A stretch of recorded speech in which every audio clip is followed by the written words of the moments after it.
Okay, welcome everybody to another great episode of True Grit. This show, yet again, we have another fantastic innovator and entrepreneur, Jeff Hoffman, who's joining us. Many people will know Jeff as one of the leaders of Priceline and led that company to great growth. He leads the Entrepreneur Network globally. It's absolutely fantastic to have him on. We're going to have a great chat today to hear lots of his fun stories and even some of the things that he's working on today. One of them specifically going live, you may be familiar with from having Jamie on the show recently. So, Jeff, how you doing? Welcome to the show. Barry, thank you for having me. I'm really glad to be here. No, absolute pleasure. Look, it's my honor to have you on. I think I've been inspired by so much of your work, both in the corporate space and then how much energy you put into new entrepreneurs coming up. Everything like creating opportunities for people who are underprivileged, don't have the opportunities. I just want to say a huge thank you for the effort you put into that space. It's a great noble mission, and I know you get a lot out of it, but you put a lot into it. So thank you very much for all that work. Thank you. And I think you hit the key thing that I get back way more than I give by teaching entrepreneurship to people that just need a little, a little pull, shove forward to make their own lives better. It's an honor to be able to help people do that. Yeah, no, thank you.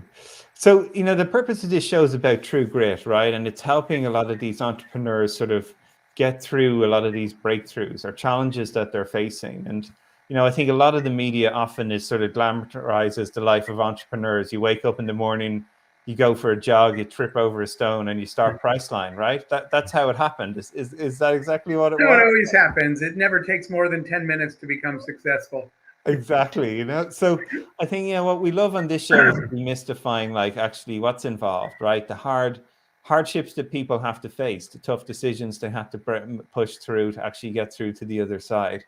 So what I'd love to hear from you on your journey, whether a Priceline or other, like what was one of those real seminal moments when you look back that really helped forge not only your entrepreneurial experience, but maybe it was a moment where you thought, you know what, how are we going to get through this one? And some of the steps and the tactics that you tried. Oh, well, there are a lot of those, to be clear, but I can certainly tell you a couple early ones. One of them was just the day that I realized how massive the list of things I don't know is and don't know how to do. And it's scary when you start because you're a solopreneur and then there's two people. You get maybe a co founder and maybe you hire a couple of people or have a few more people on the team. But at the beginning, you're doing everything and you're wearing a lot of hats. And I didn't realize how dangerous it was to keep wearing those hats. Sometimes the worst thing that can happen to entrepreneurs is success because they say, hey, I'm pretty good at this. And in fact, every one of us is only pretty good at one thing. I've never, Barry, hired an engineer who also does my taxes and writes all my marketing copy. He's an engineer. That's what they do. Tax accountants do taxes. But you, as a founder, are doing all those things, and you're pretty impressed with yourself. That's dangerous. So I had started my first company, which was the airport kiosk company, the check-in kiosk, and was plugging along. And one day I had a small handful of employees. One day, one employee came in the office and he said, hey, you better get down here. Two of the other employees are arguing and I think they're going to fight. So I'm running down the hall and I'm like, what is it you want me to do? And he said, I don't know, dude, it's your problem. You own the company. And I said, I don't know how to break up an argument. I'm a software engineer. And they're like, well, you better learn HR on the way down the hall. And that was the day when I was thinking, learn HR. And then I started thinking, wait a minute, I'm the one hiring and managing people, and I've never had 1 minute of training in HR. What am I doing? It's like saying, I'm going to buy a book called Home Dentistry, and I'm going to start doing my own dental work. Probably not going to the dentist. So that was one, Barry. I realized that day that the key to success was to surround myself with people smarter than me in every area that is not the one area. For all of you listening, you're each good at one thing. Quit kidding yourself. Whatever your one thing is, get people smarter than you to do all the other stuff. But that was a scary moment because I realized that I was not good at 9 of the 10 things I needed to be good at to succeed. And the realization was, no, you don't. You need to build a team of people better than you at the other 9 things. Yeah, it's a great moment of humility, I think, sometimes as an entrepreneur when you get there, right? But a lot of the archetypes that is painted in the world is not that, right?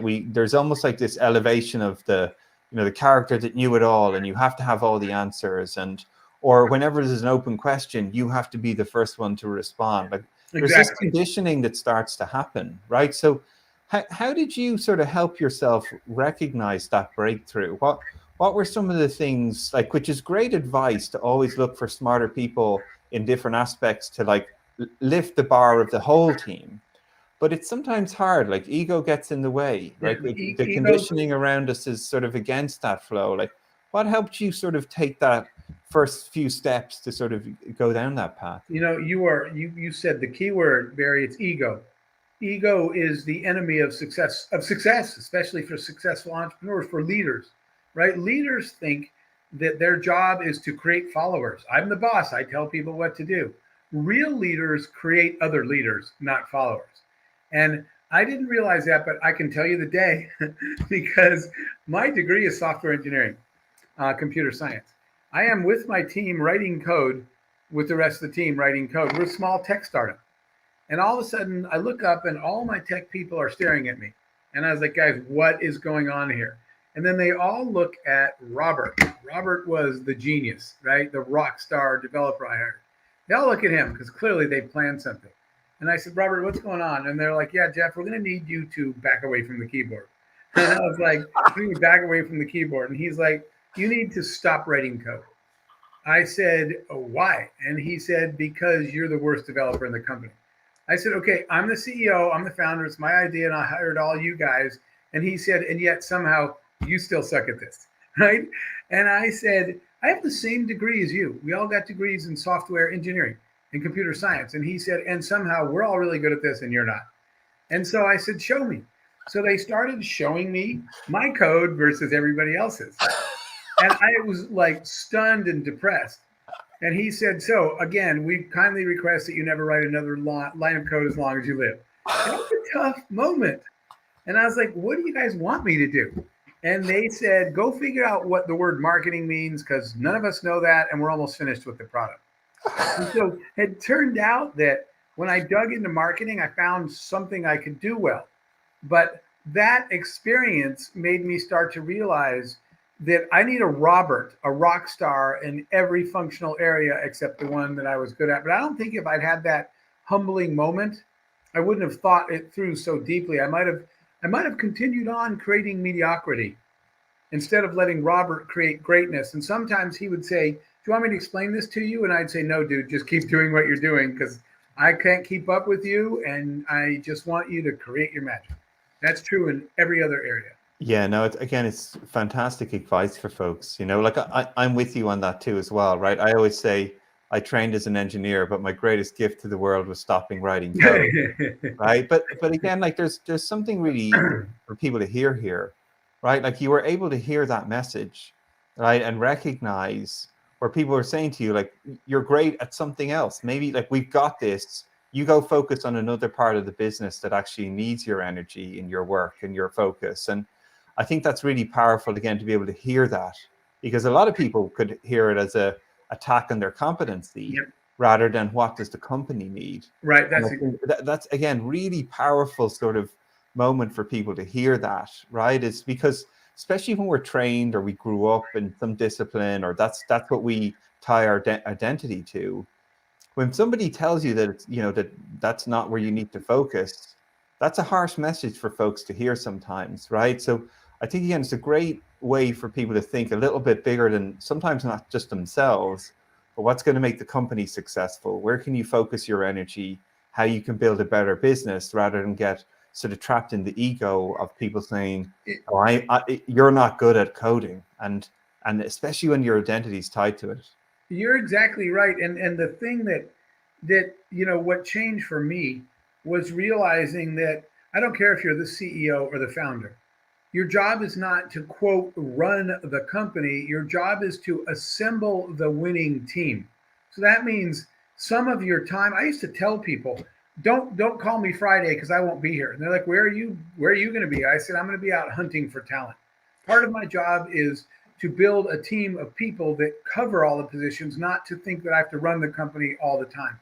And that was a big change for me in mindset. By the way, Barry, that's why later when people say, well, but your education, your training, your certification, your degree is engineering, But later I started a music company, a film company. And they're like, how did you do that? What freed me to do that mentally was when I realized I can start a music company, because you know what? I'm not going to sing. I'm not going to write the songs. I'm not going to dance. What I am going to do is I'm going to be the person smart enough to figure out that I need to hire people way more talented than me to do all those things. I'm not the quote boss, I'm the team builder. So when we launched the music company, I spent my time building a team of people really good at all those positions. And in the end, I'm the one who assembled the team. Like I said, I didn't write the music, but you know, it's crazy. It is in our music company. We produced one album and it won a Grammy. And you know, I'm pretty sure on my own, some software engineer is never winning a Grammy, but somebody that's smart enough to go get all the best musicians, composers, writers, sound engineers. If you realize your job is to assemble those people, you got a chance in whatever your industry is of winding up on the red carpet one day. You know, I love these examples, Jeff, right? Because I think the way I often think about it is like this capability to recognize what the gaps are, like to be amazing at learning and filling the gaps. That's the superpower, right? Because people get so focused on the domain or the expertise or the speciality. But really, you've built this sort of, or how I interpret that is, you've built this mechanism within yourself, is that you know how to learn, you know how to solve problems, you know how to recognize the gaps. So put me in music, I'll solve it. Put me in bookings, I'll There solve you it. go. Right? Like You that. got it. These are like the core sort of fundamentals. And you know, I see this as well with Nobody Studios, our venture studio, right? Like we have companies like all over the map. We're doing health and wellness, we're doing e-commerce, we're doing marketplaces, we're doing talent management. And it is impossible for me to know those domains like anywhere close to the teams that are working on it. But I always find that skill is recognizing what is the team lacking, what's the gap that they have, and how can I help fill that gap by bringing more great talent to it, or the right mix of people to help that company fly. And it's really fantastic to hear you sort of talk about that, because I think that is like one of these foundational skills that you, once you start to build that in yourself or recognizing that in yourself, doesn't matter if you're learning to play music or you're learning to play the guitar or the piano, you know how to actually practice and get better at things. And I think that's a really important aspect for everyone to focus on, regardless of what business discipline and so forth that they're in.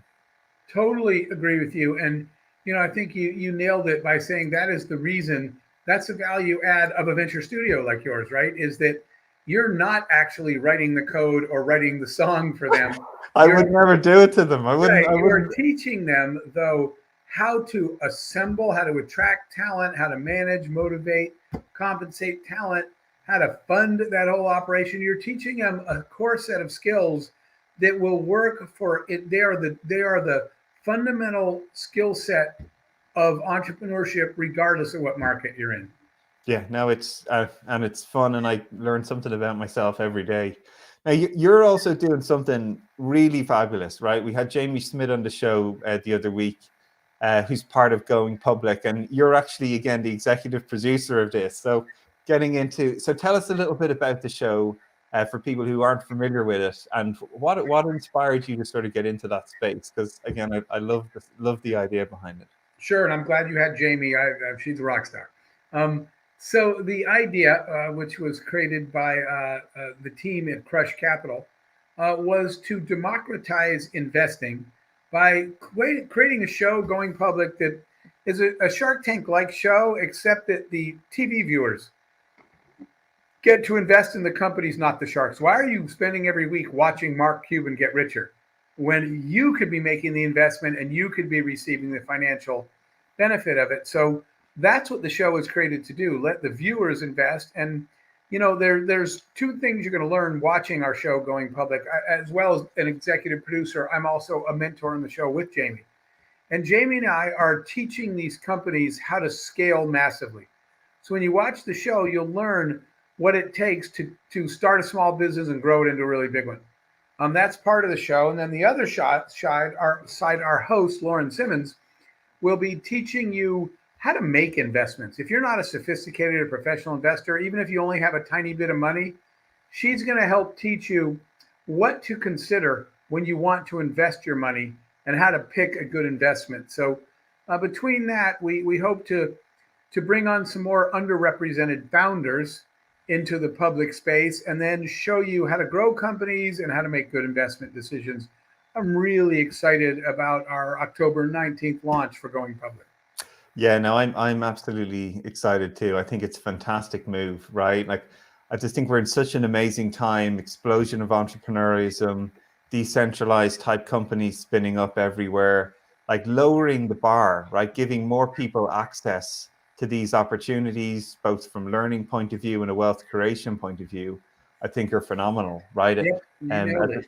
You know, and this is a sharing as well with Nobody Studios, right? We're going to be the first venture studio to ever offer equity crowdfunding. So anybody with a couple of $100 will actually be able to own not necessarily one of our companies, but every company, because they're going to earn across the entire portfolio of the business. So by definition, they're sort of diversifying their risk and they can get involved in venture from the beginning, right? And I think this is what we want the world to be, right? Like the way that innovation is happening, that anyone with a couple of bucks and a credit card can spin up an AWS instance and build a business. It's such a phenomenal time It to be is. It's a experiencing very what's going exciting time. on, you Yeah. know, and I love how you're putting your energy into like building these businesses and these entrepreneurs, and then the opportunity to give more people access to that world. So what was the biggest aha moment for you so far in the production of the show? What was a surprise for yourself that you were like, actually, what was tough about getting it off the ground, but maybe another leadership lesson you learned along the way? Yeah, I think that part of it we just discussed, which was that the fundamentals of business apply no matter what. When I got into music and television, people were like, "Oh no, this is the entertainment industry. You don't understand." Every industry says that. "Oh no, this is the retail industry. It's all different here." It's not all different. And so that was kind of a cool realization in this show because the companies that are on going public are all in different industries. Again, like your venture studio. And yet the fundamental lessons, learnings, and sharing the best practices apply no matter what. And it was interesting to see when Jamie and I and Josh is the other mentor are sharing learnings with one company, they start to see the similarities that apply across all businesses. And just an example is one of my topics is brand building. The things you need to know to shape and build a brand apply to everybody. Sometimes they'll say, "Oh, well, we're in the B2B business. We don't sell to consumers." Doesn't matter.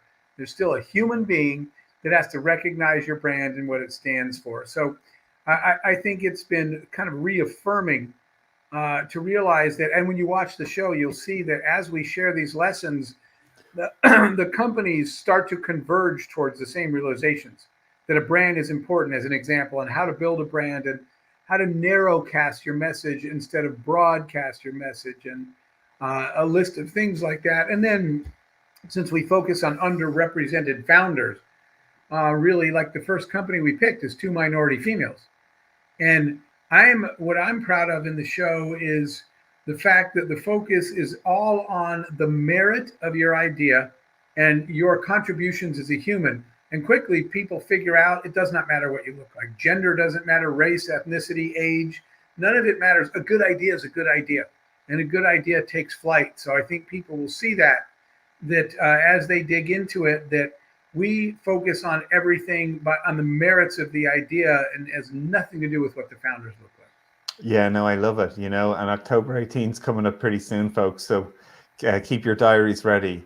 All right. So, well, one thing we love to do on this show is always get feedback. Hear from people, customers of these shows, about what you love and what you don't. And the amazing part about this is it's actually quite easy.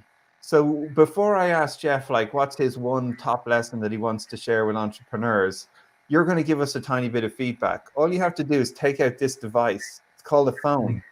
And if you can find a dinosaur somewhere on the screen and click it, you're going to get a magic link where you can actually give us some feedback and share what you think. So, Jeff, what is going to be your example or your share for folks about one lesson you'd love for people to take away with as they go on their entrepreneurial journey?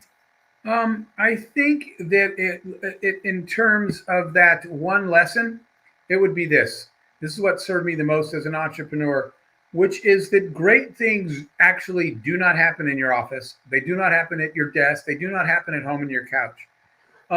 The most valuable lessons you will ever learn will happen when you are engaged in the world. So even as a CEO, I would schedule days. Here's an example. I didn't learn about my customers from selling them things or from customer service calls or from surveys and, Survey Monkey. I learned from my customers by getting out of my office, putting on jeans and tennis shoes and go hanging out, for example, in the restaurant they're in without ever mentioning I was selling anything and spending a day in their lives. When it was an educational project, I talked my way into spending a day visiting a school and listening to students and teachers. So that's my biggest piece of advice, is that amazing doesn't happen in your office. It happens in the world.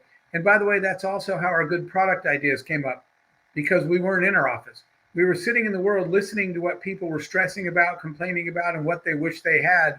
And the customer designed our products. The customer came up with their ideas, and none of those people were in our office. So that's it, Barry. It's get out of your office, schedule time to be out in the world, meeting people and living a day in the life of your customer, and don't spend every day in your office. You don't learn nearly as much there. Love it. I think it's always seminal advice and a good reminder. The magic happens outside the room, very rarely in it. Jeff, again, it's been an absolute pleasure to have you on the show. I can't wait for people to experience going live. I think it's going to be one of these seminal moments actually in that industry. I think it's really going to change the game. You're bringing so many great worlds together of company creation, entrepreneurship, and entertainment. I love what you're doing. Keep up the hustle.